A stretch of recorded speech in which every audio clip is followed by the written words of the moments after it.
Today's background is from Kiandra in the Snowy Mountains, and looking at the background, you might go, "Well, hang on, you're just looking at an open field," and you'd be absolutely right. So Kiandra was a town from the 1860s that was basically a gold mining town, and it died sometime after when people stopped being interested in gold there. And up until they built Cabramurra for the Snowy Mountains project in, I think, 1940s or 1950s, this was actually the highest town in Australia at 1,400 meters or so. Anyway, there's not much left of Kiandra, and particularly so after the bushfires at the start of 2020, when the few things that did remain of Kiandra kind of got very badly burnt. But if you're ever on the Snowy Mountains Highway on the road from sort of Adaminaby through to Tumut, it's a really nice drive to take, and really interesting to see how the high country is very different from lots of other parts of Australia. All right, so in this second half, what I want to do is take my Cauchy-Schwarz inequality, and let me bring up some slides. I want to get what we call the general uncertainty principle. And it's general in the sense that it holds for any two observables that I deal with in quantum mechanics, not just, for example, position and momentum or energy and time, okay? It has a form that looks like this. L and M are our two observables and the operators corresponding to them. And you can see there's an uncertainty on the left. And on the right, we have something that basically looks like a commutator bracket, like what we saw in lecture 10. So where I'm going to go in this is basically start with my Cauchy-Schwarz inequality from the first half, put in some actual vectors for that, and then basically work my way through to getting myself this form of the uncertainty principle at the top. And then once we have that, we'll put P and X in, and I'll show you that you get the Heisenberg uncertainty principle out. So let's bring up some paper so we can start on this. What we're going to do is start out by taking, you'll remember in the last lecture we had our Cauchy-Schwarz inequality. It looks like this. Inner product of A and A times the inner product of B and B is greater than or equal to the inner product A, B.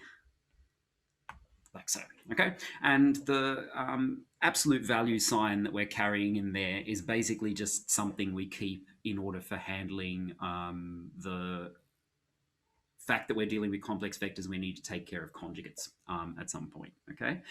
So you'll remember earlier on what we could do was define measurement in quantum mechanics as operating the operator on a state to get a new state, okay? So what we can do now is basically define our ket A as the state vector that comes about after you make the observation or measurement of L. So it would be L times some starting state psi.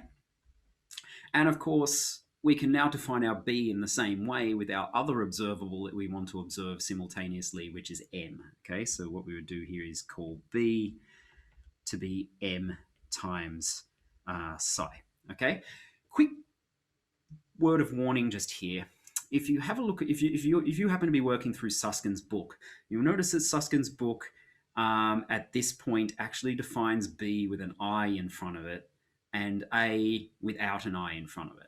Just to explain what's going on there, Susskind doesn't want to have to deal with two little pieces of complex analysis that we'll take care of in a second.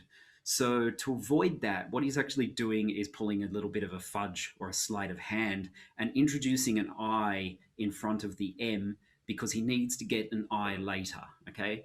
I actually don't like that version because ultimately what you're doing is taking, you know, your ket A and your ket B and somehow treating one of the two measurements to be different from the starting position so that you can get your right answer. I generally don't like fudges in any books, so I usually try to hunt them down ruthlessly and then rip them out, and that's what I'm going to do here today. So I'm going to take a slightly different path to Susskind and do this the right way.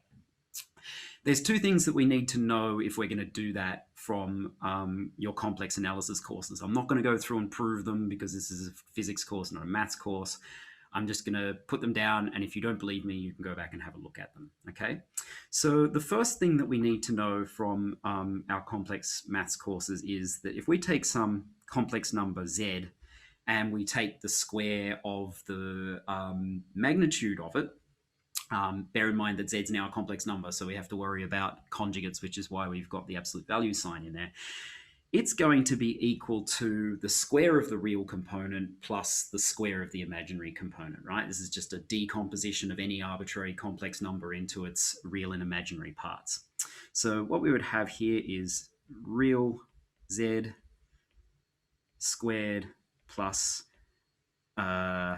imaginary z squared, okay? And so you could think about this in terms of an Argonne diagram where you've got your real axis and your complex axis, and those add together to give you your arbitrary z, which points in some direction that's basically just the sum of your real part and your imaginary part.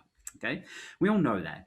Now we can pull this same trick that we talked about in the first lecture with inequalities. What we can do is basically just go, well, we can always just replace it with something smaller. Okay, so what we can do is say here that the length of z squared, it's going to be equal to the real plus the imaginary part.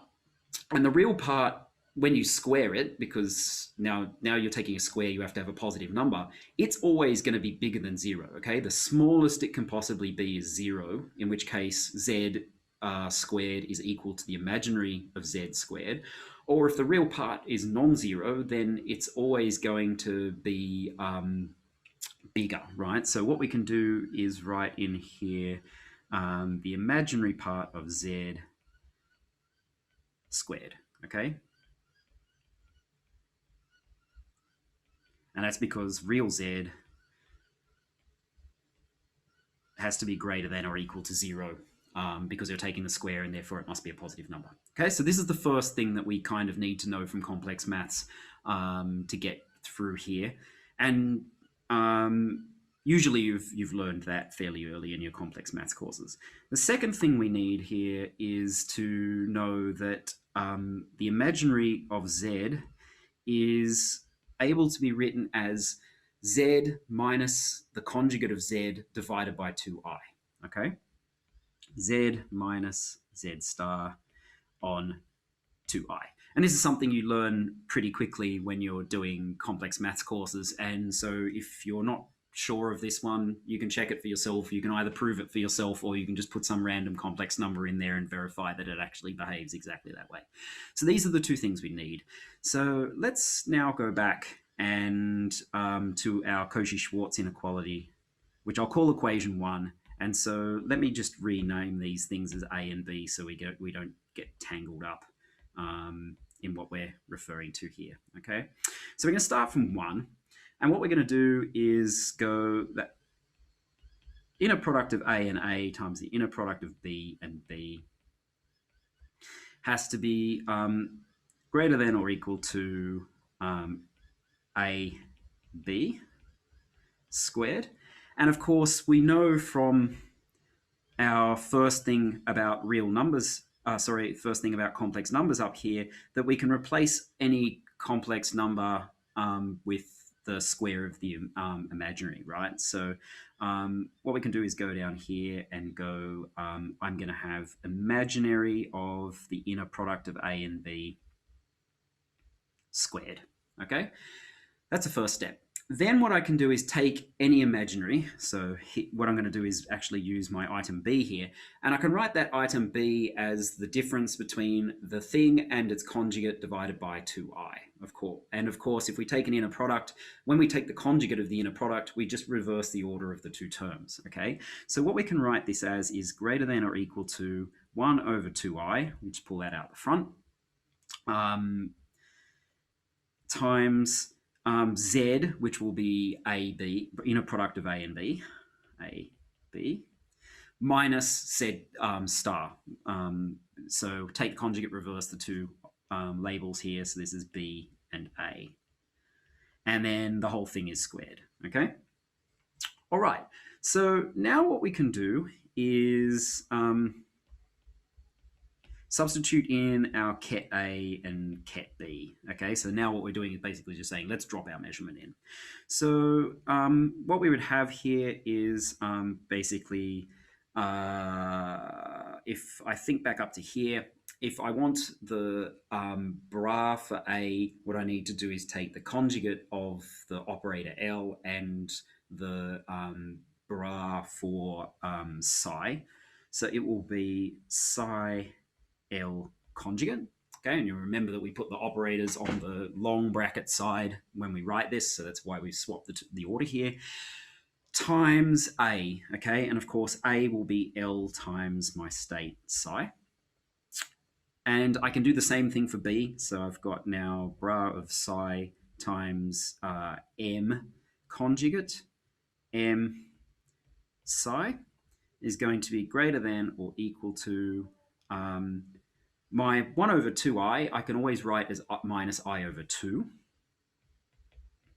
And again, this is one of these things that if you do enough complex maths, you start to realize how to convert these things very, very quickly. The people who are practiced just boom, boom, boom, boom. The people who aren't have all sorts of funny things going on, and it makes life harder. We can now put our inner products in over on the right-hand side here as well. So we would have psi L conjugate M psi minus psi, I'm going to have to pull this over a little bit,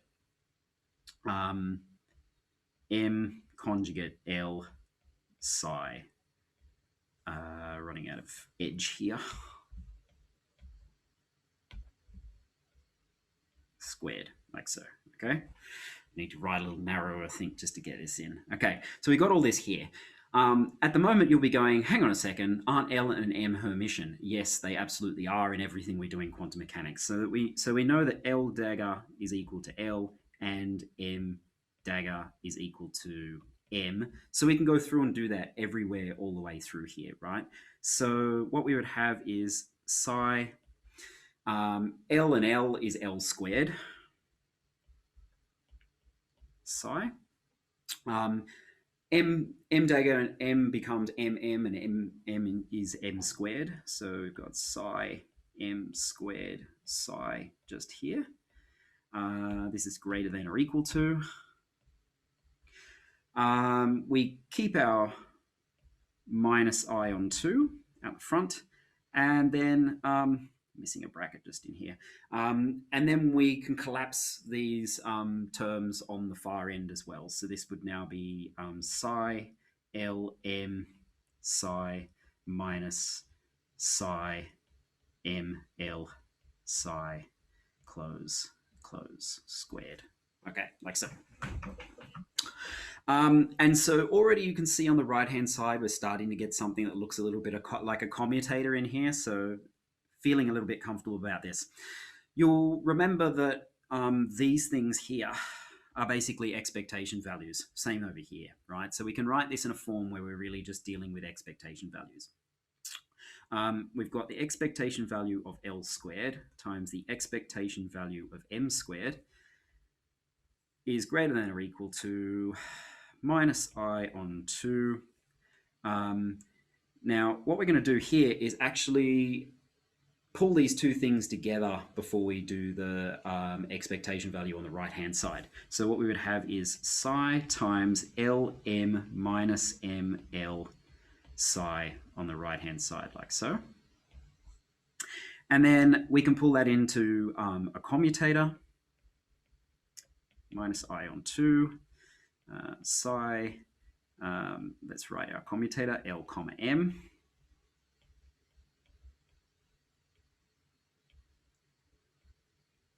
And then the last step in here would be to write our expectation value.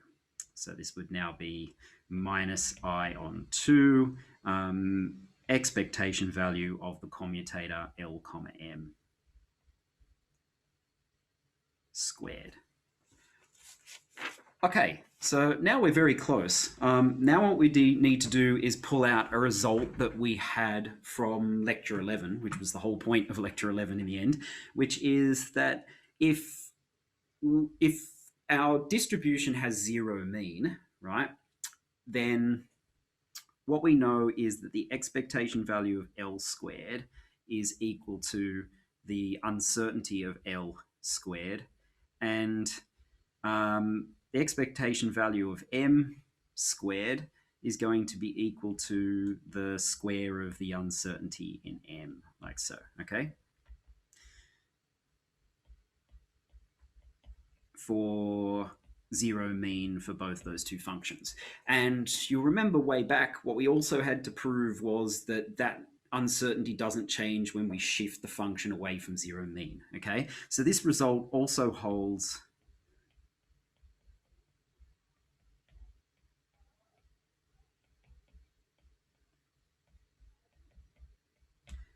like so, okay?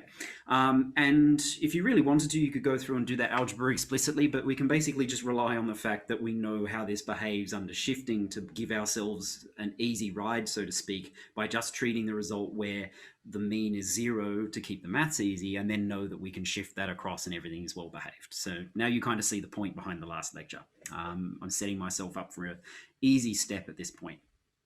So what I want to do is take that now and use it in the relation that I've got above that's really just coming from my Cauchy-Schwarz inequality. So we can replace these two terms here with the relative, with the corresponding uncertainties. So this will be now the delta L squared, delta M squared is greater than or equal to minus I on 2 expectation value of L comma M squared.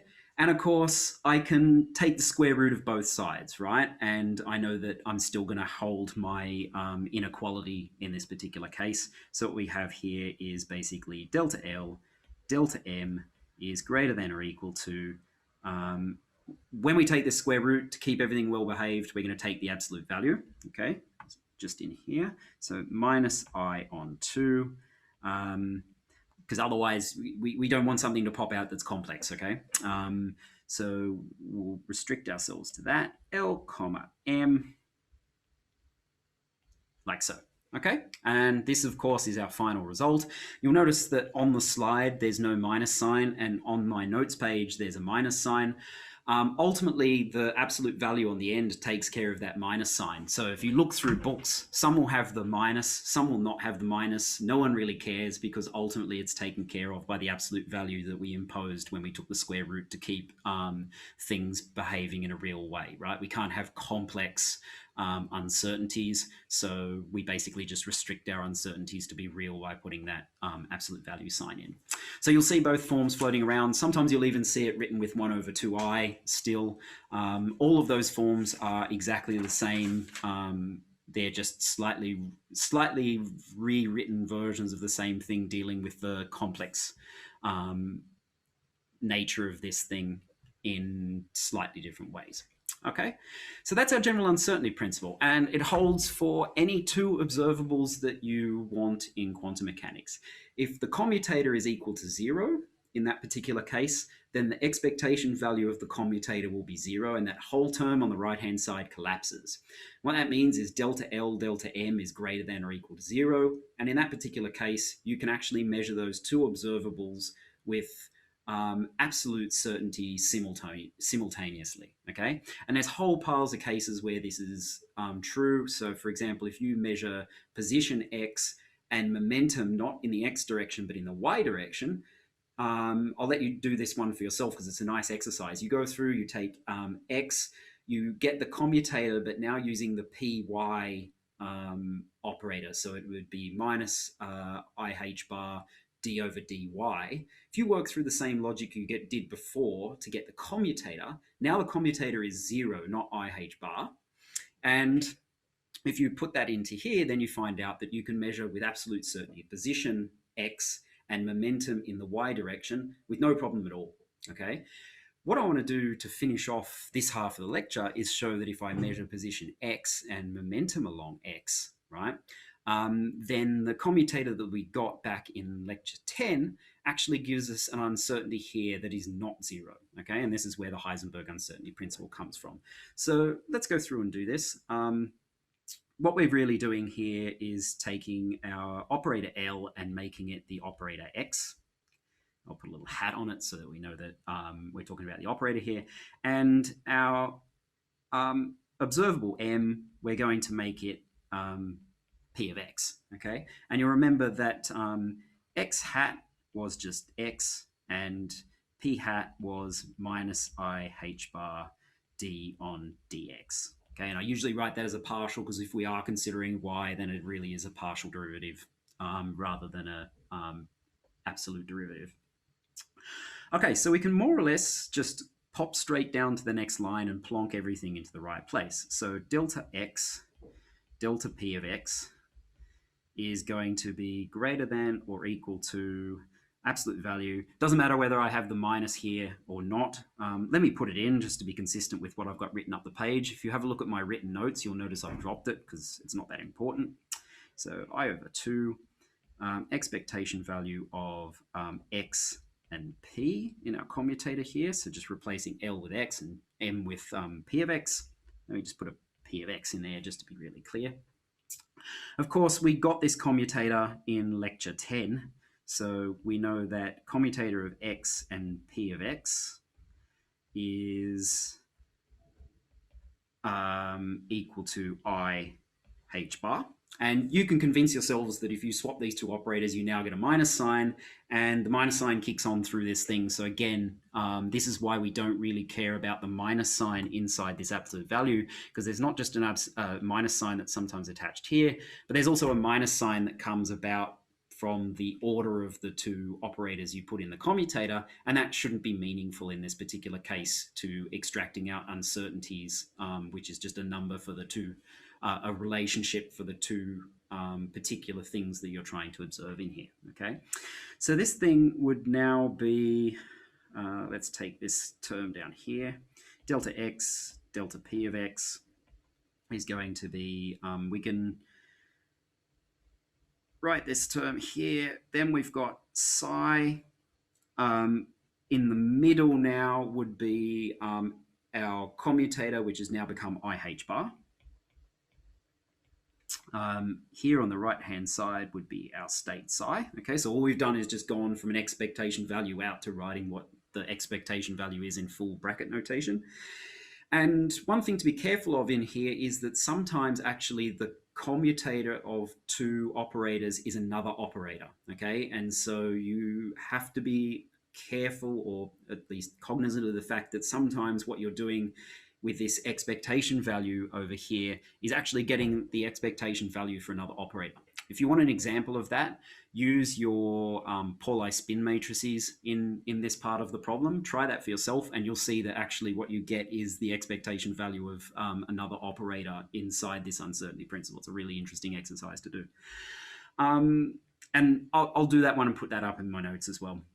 And one thing to be careful of is that's not equals, that's greater than or equal to. Okay, so then next step in here, what we can do is just pull the IH bar out the front, right? So this will be minus I on 2 IH bar psi times psi. And of course, this thing here is just 1, right? Just by normalization. We can clean up the I squared in here. So this thing will end up being greater than or equal to I times I is minus 1 times the minus gives us a plus. So this will be H bar over 2, like so. And then at this point, we can clean up the absolute value signs. So here we've got H bar over 2. And sure enough, you've got your classic Heisenberg uncertainty principle popping out of here, okay? So there's really nothing magical about Heisenberg's uncertainty principle. Ultimately, all it is a requirement. It's something that pops out of the maths once we impose the requirement that we're working in a vector space, and this vector space is geometrically sensible. And what I mean by geometrically sensible is that lengths have meaning, and if we make shapes like triangles, we can work out that certain combinations of the edges are bigger than other combinations in some way. So really, uncertainty principle is just an axiomatic outcome of the maths that governs the world we live in. There's nothing really magical about this. And when you realize that, quantum mechanics actually becomes nice. It's another one of these things that people try to attach some weirdness or some mysticism to, that ultimately is just an outcome of, we live in a world where maths works the way maths works, and here is the physical outcome of that happening. This is the end of my half of the course, unless you watch the optional lecture I'll do later on quantum computing. And so where you'll go next in the second half of this course with Peter is to start looking at this idea of a particle traveling with some position and momentum, looking at it from the framework of Schrodinger's equation and wave functions a little bit, just to get sort of that idea of the functional side of quantum mechanics together, and ultimately start looking at momentum and position as two quantities that are linked via Fourier transforms, which is actually quite interesting because it also generates you the same uncertainty principle that we got today, but as a mathematical axiom of how Fourier series work. I'll leave that to Peter. I hope you've enjoyed my half of the course, and maybe I'll catch some of you at some point in the future. Cheers.